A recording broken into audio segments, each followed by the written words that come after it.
hello, hi for another great cannabis recipe. And today I'm showing you how to make seared scallops using a chimichurri sauce.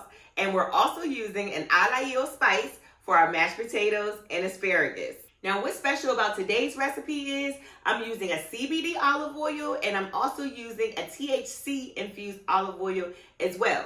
And if you don't know already, that CBD can counteract or tame the negative psychoactivity effects of THC. So if you ever are feeling a little bit too high, you can definitely take some CBD and calm those effects down. So with that being said, let's get started. For this recipe, you'll need 1 pound of dry scallops, and I will tell you the difference between wet and dry scallops later on in this video. CBD olive oil, chimichurri spice, and Ajillo spice, 1 lemon, red wine vinegar, canna butter, and regular salted butter, and salt and pepper to taste.